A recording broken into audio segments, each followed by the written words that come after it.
Aray kami lahat, apat kami. Magpahin kamay ko eh. Ano ba nangyari sa inyo? Suklo. Hindi ko alam na suklo, pero ang iniinda ko nung una, sabi ko kasi pag nagluluto ako, sabay hugas. Kaya parang alam ko pasma. Hindi tawag dyan suklo.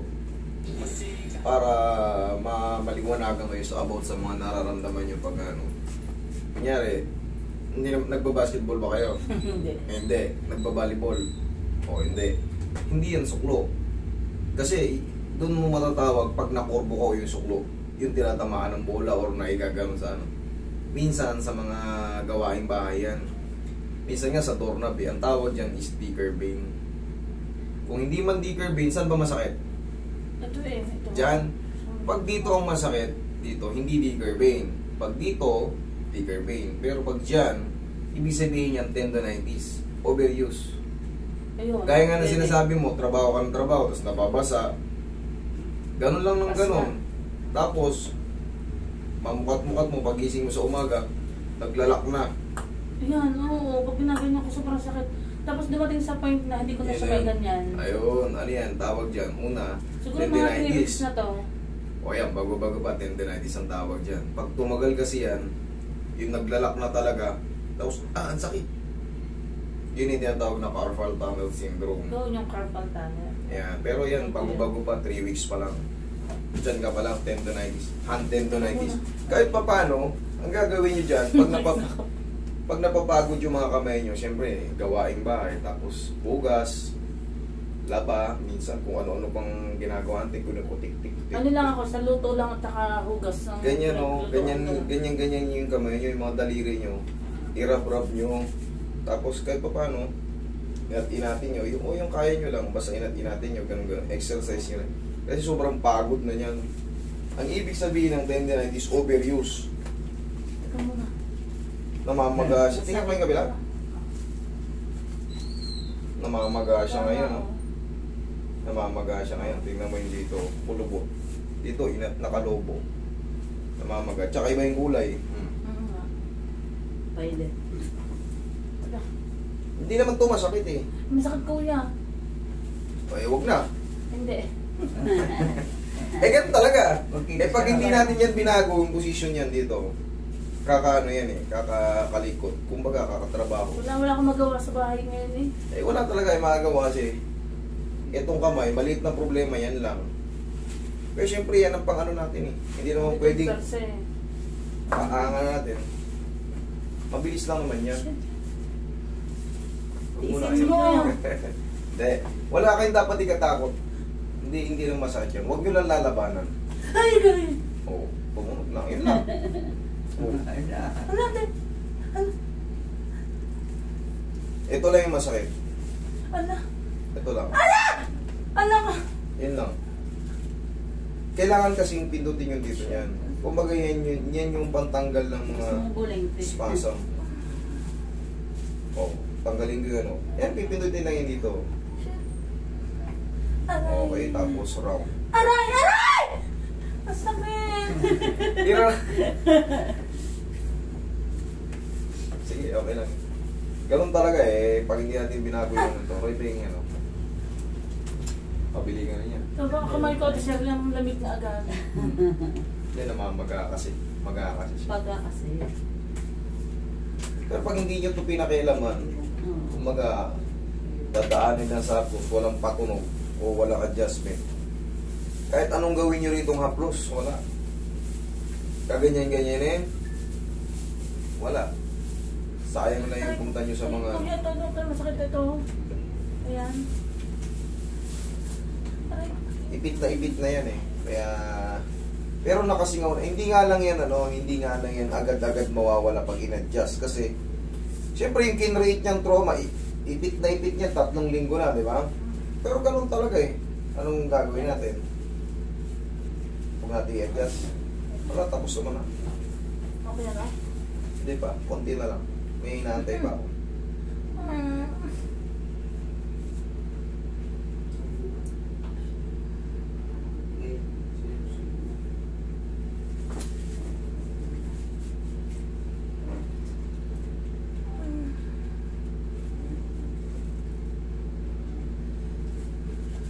Final na. Huwag mo lang lalabanan. Isang sigaw Ay, na lang. ko, sakit! Wala pa nga ma'am, eh.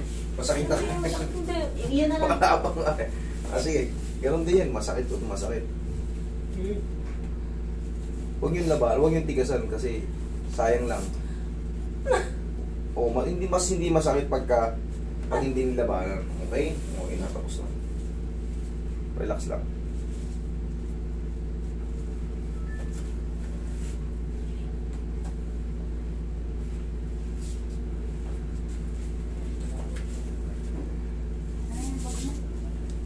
Yung ako siya pagpigil.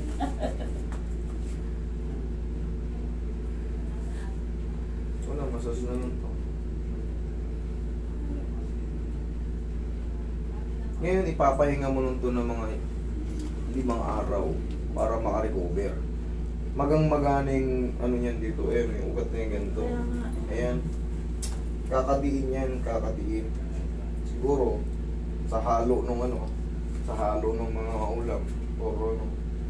Diyan tumatama. Siyempre, pag pininom natin. Ito yung ugat nito. Pero pag nakaangat na yan, katulad yan, lumabutok na eh. Magandang sign yun.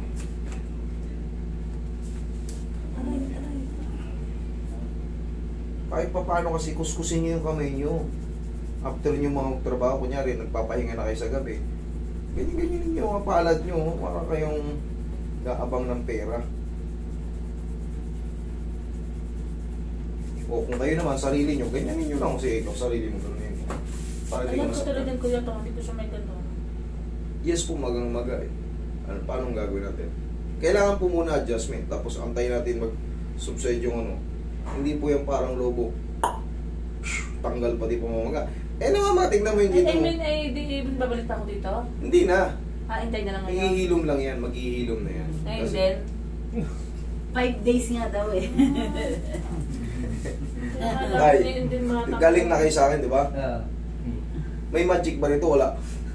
Walang magic dito. Kumbaga adjustment, kumbaga, siyempre yung duration ng pagpapahinga, magsusubside na yan dito. Magsusubside yan. Kasi pagka hindi mo yan pina-adjust, hindi mo mawawala yung magana yan. No?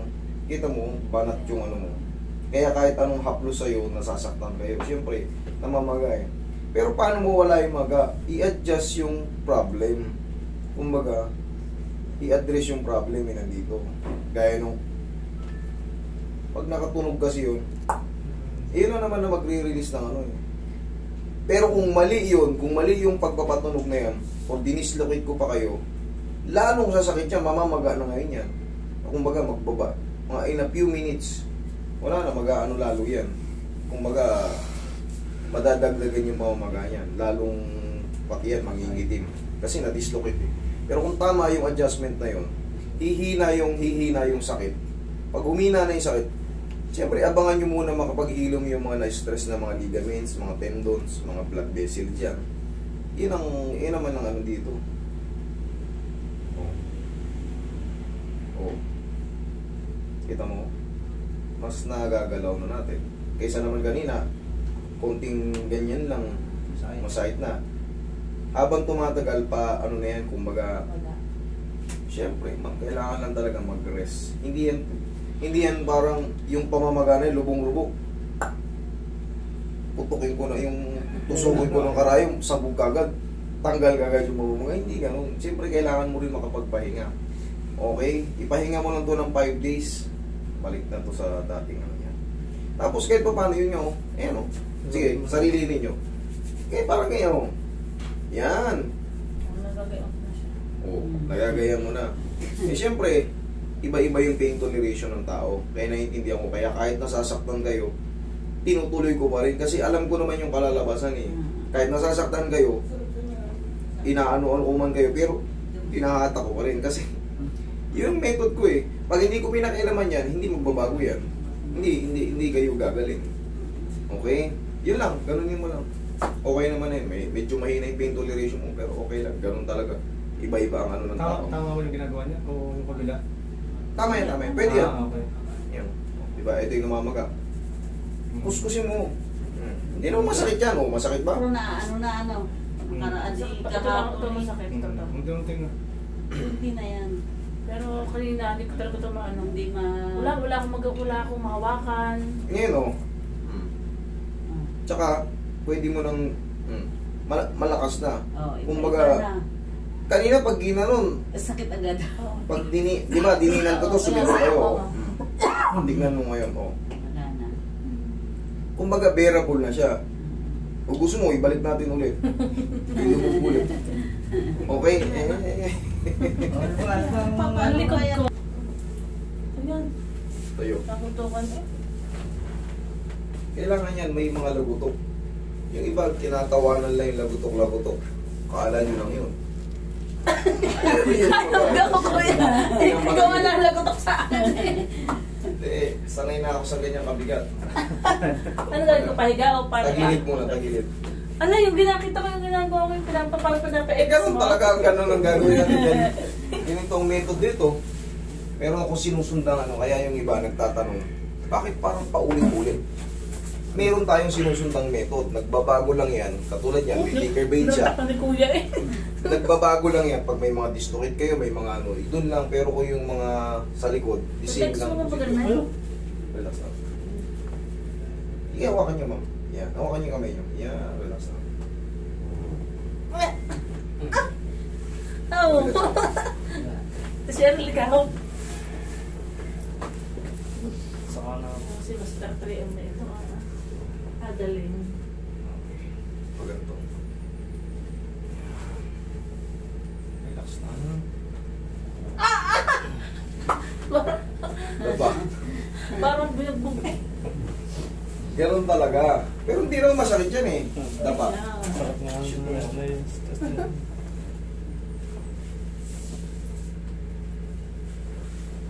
Yung mga gantong back pain nyo na hindi naman kasipagan lang, yung bunga ng kasipagan lang. Pero kung kayo ay nasdead din eh. Alam ko na, nasibir na kayo. Pero yung ganito, lambing lang doon.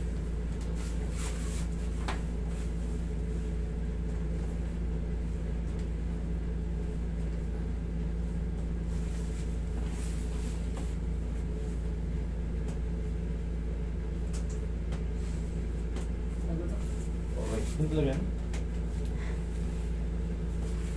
Diyan lang kay mama. Mamasahin lang kayo ni Master Roy. Basta kayo pala. Yung tinatawag na Saka degenerative may change. pagka yung alas 3 ng madaling araw, alas 4, dati ako kinikisip. Ano nung dahil doon? Anong Blood circulation po yun eh. sa blood circulation? Pagka ang blood circulation hindi nakapagtuloy, doon lalamig yung paa. Nanlalamig. Nanlalamig. Kapag lang parang pag-atuan, parang ibabaw na ito. Hindi, i-elevate nyo. Mukhang tumataas yung dugo nyo. Mas lumalapot pala. Mahal ako. Lumalapot. Kaya gano'n. Ang gagawin dyan, i-elevate nyo. Para makabalik. Pagtulog. Oh, ang nangyayari kasi dyan, pag higa nyo, hindi makaangat. Kaya yung paa nyo parang nangangapal. Tama. Lagyan nyo ng unan. Gano'n naman sa diabetic, hindi makapag-circulate na maayos kasi nga, mas malapot yung dugo ninyo. No? Mas malapot yung dugo ng diabetico. Kaya pag nanlalamig kayo, hindi, yung iba hindi nadadalo yan. Tihaya. Yung iba nadadalo yan. Eh kaso,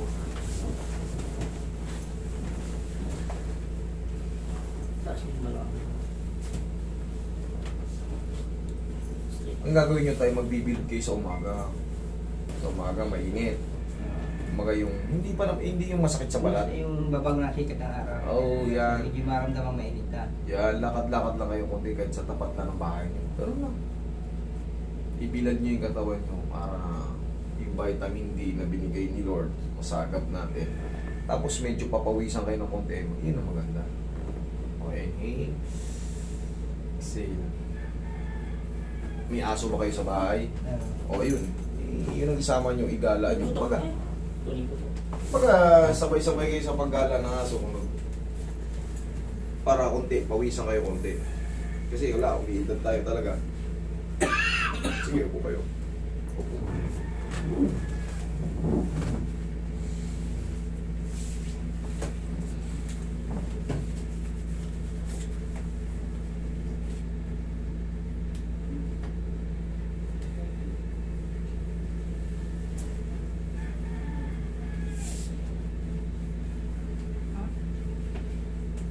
Tapos bawas kayo tayo sa karne.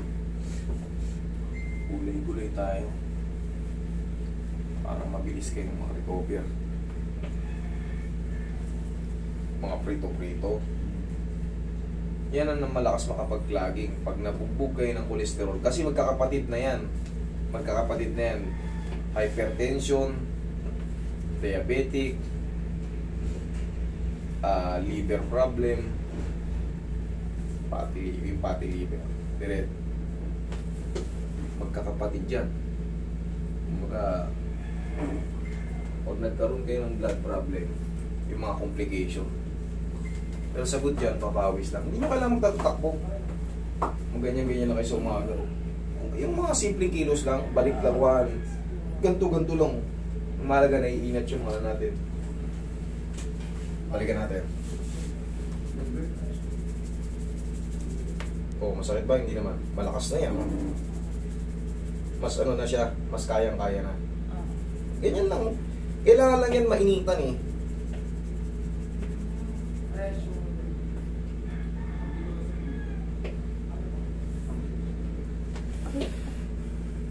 Kaya nyo na yan. Eh, siyempre kailangan lang mainat yan. Hindi mo pwedeng pag binabibigay, no, tabi kayo ng bata, iyak kayo.